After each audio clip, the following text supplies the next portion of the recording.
Hey there, subscribe to my channel, and also press this bell icon so you never miss any new updates, cause whenever we upload new video you will get a notification on your phone. Part 1. You are going to hear a conversation which happened in a travel agency. First, you have some time to look at questions 1 to 5.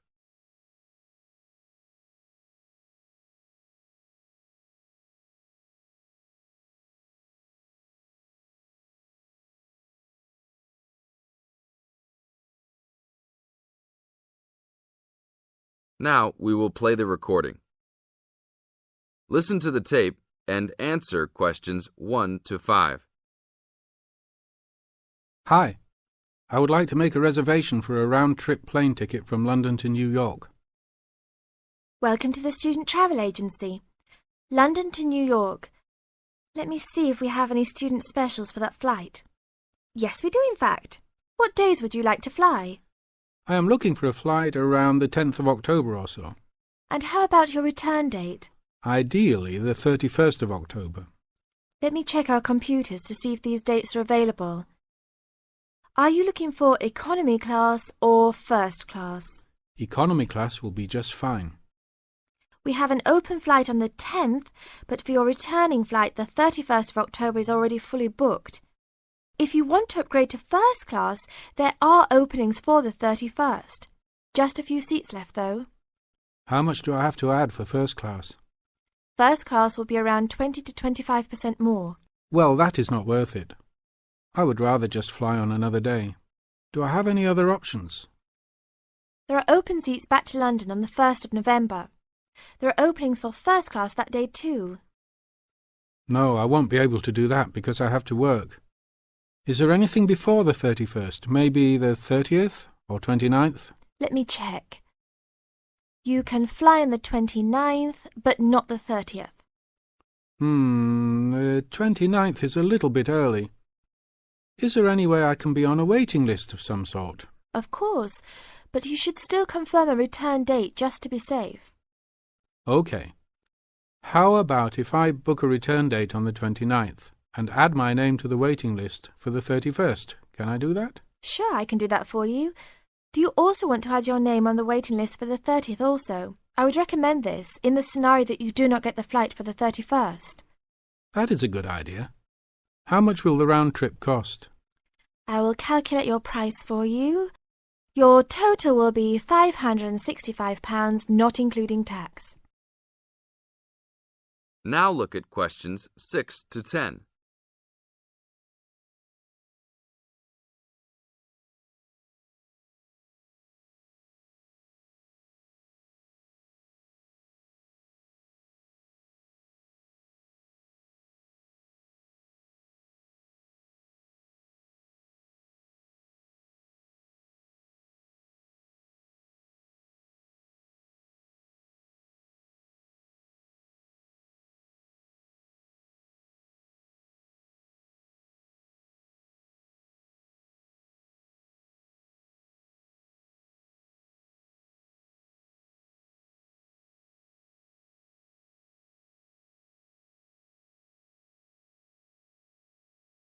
Now listen to the tape and answer questions 6 to 10. That's not too bad. Is there any discount for students? That is already including the discount. Without the discount, the price is easily over £600. OK, that sounds good then. Please put me down for those dates. I will need your information. Name and student identification number, please. Kenneth Conley, student ID 92123020. Your phone number, please. 87052109. Please tell me your mailing address. 354 Westchester Drive, London. Thank you very much, sir. How would you like to pay for the ticket? I think I will pay in cash. Well, you don't need to pay right now, just when you come to pick up the tickets. You will need to pick up the tickets at least 2 weeks before departure. That is no problem. One quick question. What happens if for some reason I need to cancel my trip? The student discount tickets are unfortunately non-refundable. However, if your cancellation is before 24 hours of takeoff time, then you can reschedule your flight for another day. If the cancellation is within 24 hours, then you forfeit your ticket. I understand. Well, thank you very much. I will see you next week. See you then. That is the end of part 1. You now have half a minute to check your answers.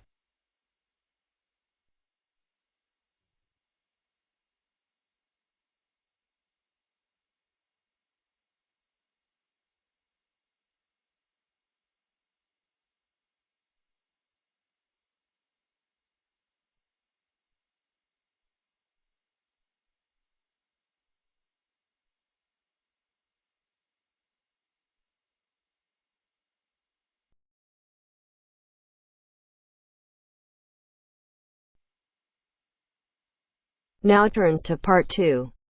Part 2.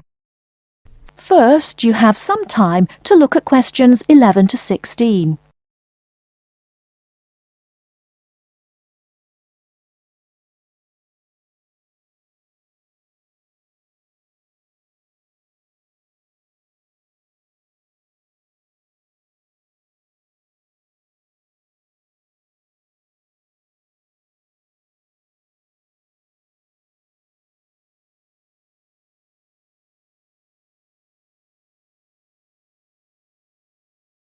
Now, listen carefully and answer questions 11 to 16. Hello, welcome to the university. Let me introduce myself. My name's Helen Brown. I'm the International Office Administrator and I'm responsible for looking after students here on scholarships, in particular Chevening scholars. Perhaps you could introduce yourselves to me. Hi, I'm Ansgar from Grasse in southern Austria. And my name is Magali. I'm from a town near Montpellier, France. It's a pleasure to meet you. Pleased to meet you too. Nice to meet you. So, let's get started. I'm going to tell you about the schedule for today. Today is your orientation day at the university, and it's going to begin in half an hour at 10 o'clock with a speech from the Vice-Chancellor welcoming you to the university. That's very nice. Where is it? It's in the main hall on floor 3. Okay, but how do we get there? From here, the international office, go down the corridor, past the lecture theatre and student common room. Then you'll be at the main entrance and you'll see the lift to your left. Take the lift to floor 3 and the main hall entrance is after the buffet. Okay, floor 3 after the buffet. I can always find my way to food. So we'll be able to find the main hall, no problem. So after the Vice-Chancellor greets the new students, then 30 minutes later, the Mayor will welcome you to the city. Together it should be about an hour, so it's not too much of a drag. And what happens then? After that, you'll have a meeting with a representative of the British Council, and she will brief you on life in Britain and what your sponsor expects, and of course doesn't expect from you. It will be nice to meet them. Is that in the main hall too? No, but it is on floor 3 again. With your back to the main hall, go down the corridor past the labs. Sorry? The laboratories, on your right, and the computer cluster rooms on your left, and at the end of the corridor are seminar rooms 1 and 2. Your meeting is in seminar room 2. Did you mention what time that is? No, I didn't. It's at 11:15 and it should last about half an hour. You'll meet her a number of times during your studies, so it's important to go to that meeting. Okay, I'll make sure Magali is on time. Ansgar, I'm always on time. Very well. Now for the final part of the morning and lunch, you'll be with your department. We're both doing biomedicine. Oh, that's interesting. But we're not sure how to get to our department. Well, you don't need to go very far from seminar room 2. The laboratories and seminar rooms all belong to your department. So basically, you need to turn left out of seminar room 2 and go past the next 2 teaching rooms. Your departmental office is on the left. Will someone be there to meet us? Oh, but of course. At 12 o'clock, the course administrator will meet you at the departmental office and introduce you to members of staff, and the head of department, Professor He knew. He knew. How do you spell that? Heanue. He will tell you about the department and your course, the coursework and academic life in Britain. Have you both got reading lists? Yes, I have. I'm afraid I haven't. You can get one at that meeting. Then finally, as it's your first day, you'll have lunch with the department staff in the refectory from 1 to 2. Oh, that's really nice. Great. There's just one more thing. In the afternoon, you have the chance to meet other international students in the main hall again. And you can ask them about their time at the university. That's from 2:30 onwards. I'm looking forward to that.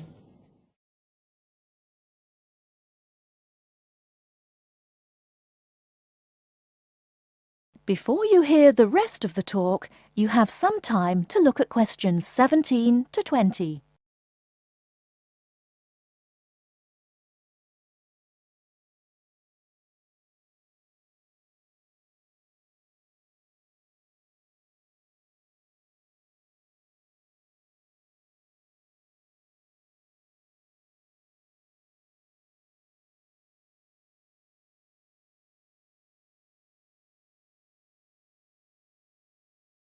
Now listen and answer questions 17 to 20. So you're thinking of opening a bank account with us? That's right. And you are an international student at the university? Yes, I am. And how did you hear about us? From Student Services. They gave me a list of banks near the university, and I chose this one because you have a branch near campus and a student advisor at the bank. Yes, I'm part of the student advice team. There are 3 of us here. Right, now I'll go over the services we offer to international students, and then we can go through a few details before we set up your account. Okay. We can offer you a current or cheque account and a savings account. Do you pay interest on the current account? We do, but not very much, about 1.5%. You get a much better interest rate on the savings account, around 4%. We also give you a free overdraft facility. I'm sorry? If you run out of money, we allow you to spend more money than you have in your account. That's the overdraft. But you can only take out up to £100. If you need more than £100, then you must tell us before you take any more money out. I see. Now, once your current account is open, then you can set up direct debits for any regular payments you need to make. Could you tell me how that works? Well, for instance, let's take your mobile phone. You have to pay a certain amount every month for it. Yes. So you can tell us to pay that amount each month and we'll do it automatically for you. I see. As soon as your account is open, we will send you a debit card, which you must sign immediately and keep in a safe place. Then a day or 2 later we'll send you a personal identification number. A PIN number? Yes, and you must keep the number secret.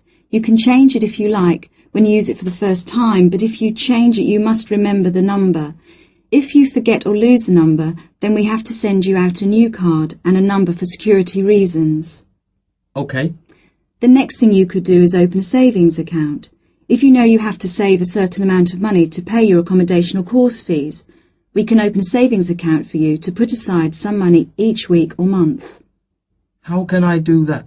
You can manage your accounts in one of 4 ways.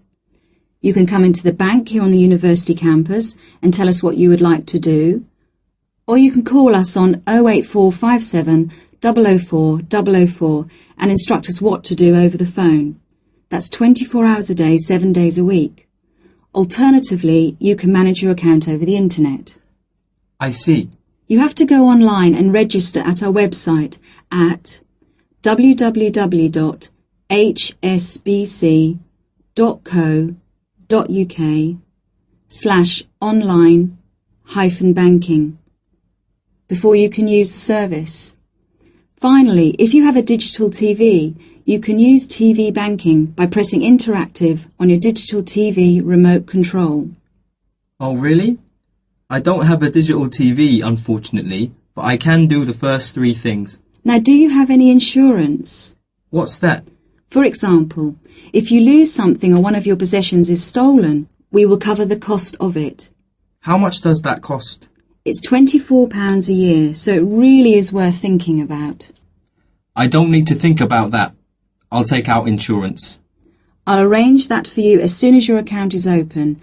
Now, would you like to go ahead and open an account with us? That is the end of part 2. You now have half a minute to check your answers.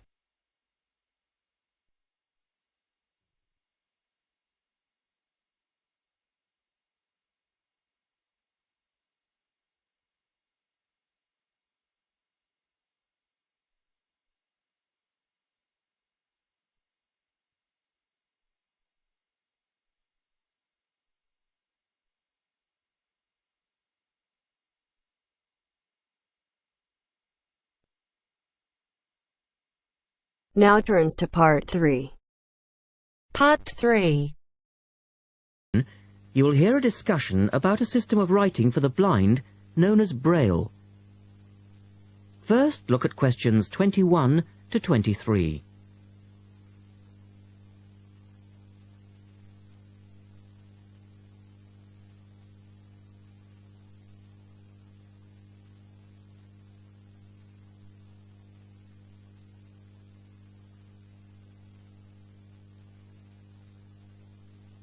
Now listen to the first part of the discussion and complete the notes for questions 21 to 23.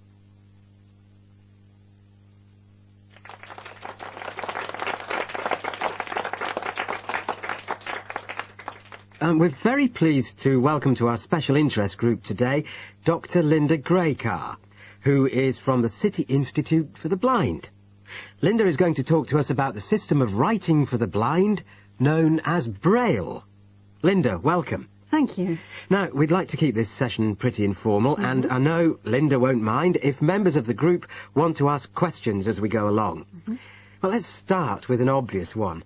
What is Braille, and where does it get its name from? Well, as you said, Braille is a system of writing used by and for people who cannot see. It gets its name from the man who invented it, the Frenchman Louis Braille, who lived in the early 19th century. Was Louis Braille actually blind himself? Well, he wasn't born blind, but he lost his sight at the age of 3 as the result of an accident in his father's workshop. Louis Braille then went to Paris, to the National Institute for Blind Children, and that's where he invented his writing system at the age of only 15 in 1824, while he was at the Institute. But he wasn't the first person to invent a system of touch reading for the blind, was he? No, another Frenchman had already come up with the idea of printing embossed letters that stood out from the paper, but this was very cumbersome and inefficient. Did Louis Braille base his system on the first one? No, not really. When he first went to Paris, he heard about a military system of writing using 12 dots.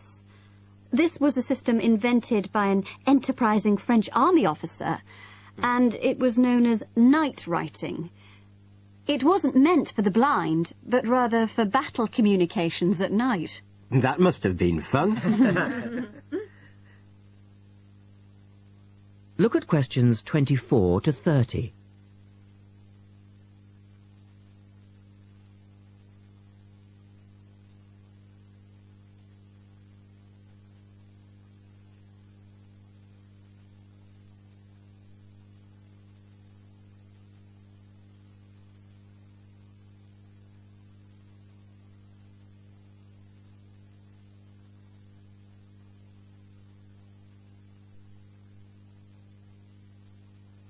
Listen carefully and answer questions 24 to 30. Anyway, Braille took this system as a starting point, but instead of using the 12 dots, which night writing used, he cut the number of dots in half and developed a 6-dot system. Can you give us a little more information about how it works?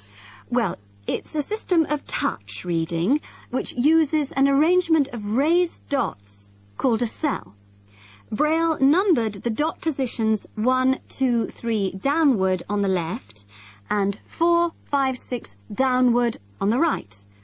The letters of the alphabet are then formed by using different combinations of these dots. Yes? So, is the writing system based on the alphabet, with each word being individually spelt out? Well, it's not quite that simple, I'm afraid. For instance, the first 10 letters of the alphabet are formed using dots 1, 2, 4 and 5. But Braille also has its own short forms for common words.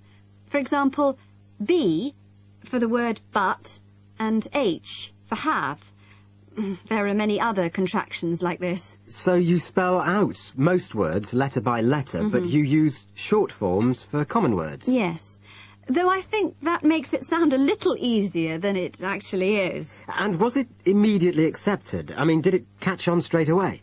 Well, yes and no.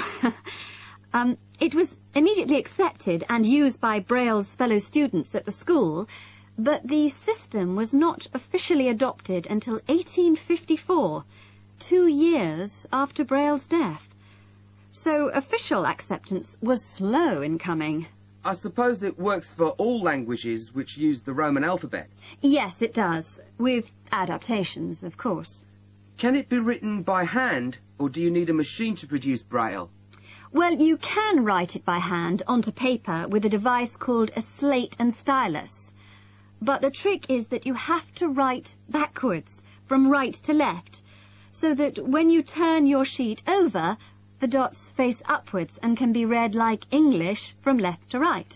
Oh, I see. But these days, you'd probably use a Braille writing machine, which is a lot easier. And tell us, Linda, is Braille used in other ways, other than for reading text? Yes, indeed.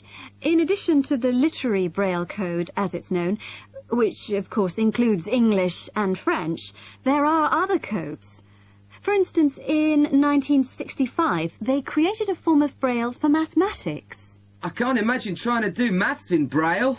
Yes, that does sound difficult, I agree. And there's also a version for scientific notation. Oh, and yes, I almost forgot. There is now a version for music notation as well. Well, thanks, Linda. That was most interesting. Now, does anyone have any last questions? Yes. Roughly how long does it take to learn to read Braille?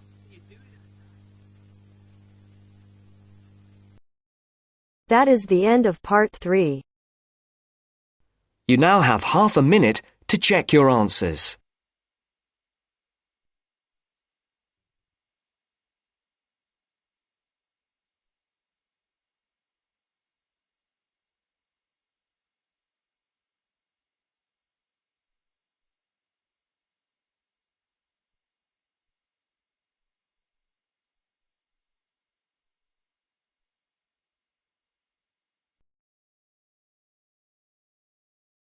Now turns to part 4.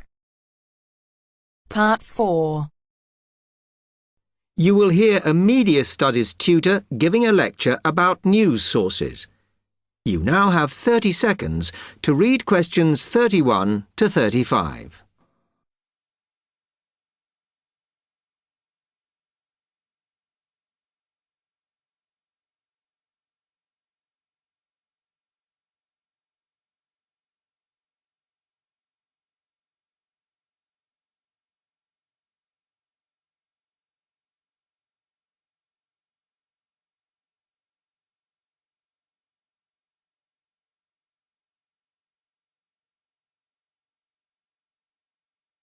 Okay, now many of you will have heard about the predicted death of newspapers, as people increasingly access the TV and the Internet for their news.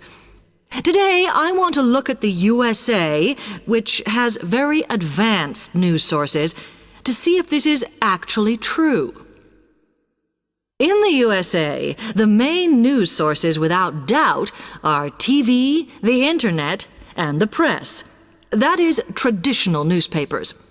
And although they are each surviving and growing, they are also changing. Obviously, TV news has been around for a while, and the early evening bulletins, when people get in from work, are very popular. I suppose we traditionally think of the morning newspaper arriving on our doorstep with the daily news. Interestingly, this is not borne out by the statistics, which show that readership in the U.S. is much higher when people have time to relax, when they're not working, especially on Sundays. The Internet is also a popular weekend activity, but shows no variation with weekday access. So people are using the different sources in different ways. Interestingly, local radio has been hit less by the grip of quite strong local newspapers than by the Internet, which is seen to offer a better regional service. But just because the Internet is seen as the new force in news media does not mean it is dominant. Television has, of course, been global for a while. But now technological changes, which have fueled the rise of online news, have also allowed newspapers to print and distribute editions across the world. In fact, Internet news, which is seen as the big competitor for traditional markets, does not offer that much variety. Often, the sources are the online versions of the newspapers, whereas television, in order to offer something different, has had to come up with a much more mixed bag of reporting, from hard news to light reports on celebrity events. Another issue is reliability. The Internet is virtually unregulated, so anything can be reported there, whether true or not. Journalists on newspapers have fought a long, hard battle to fight intervention and to retain the freedom of the press. Television, however, is seen as critical to political power and has become subject to harsh controls about what it can or cannot say. You now have 30 seconds to read questions 36 to 40.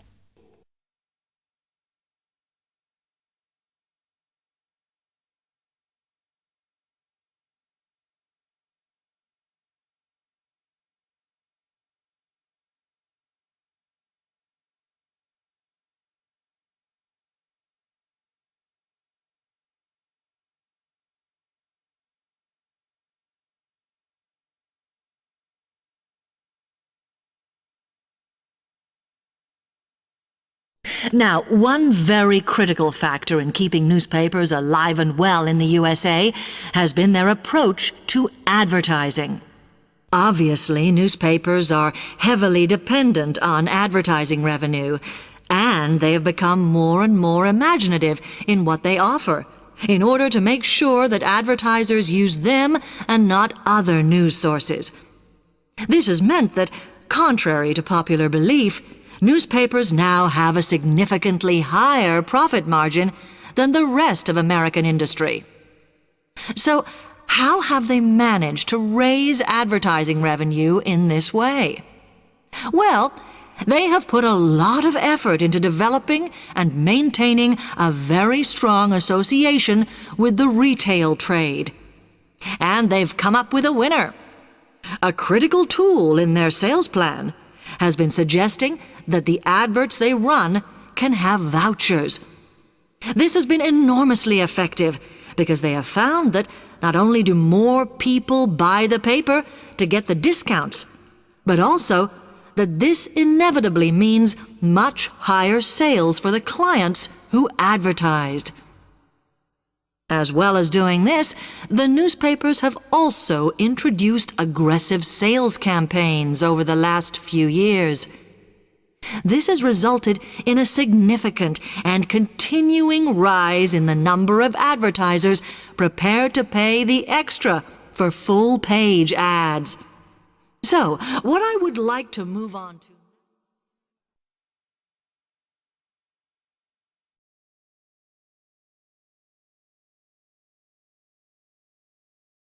That is the end of part 4.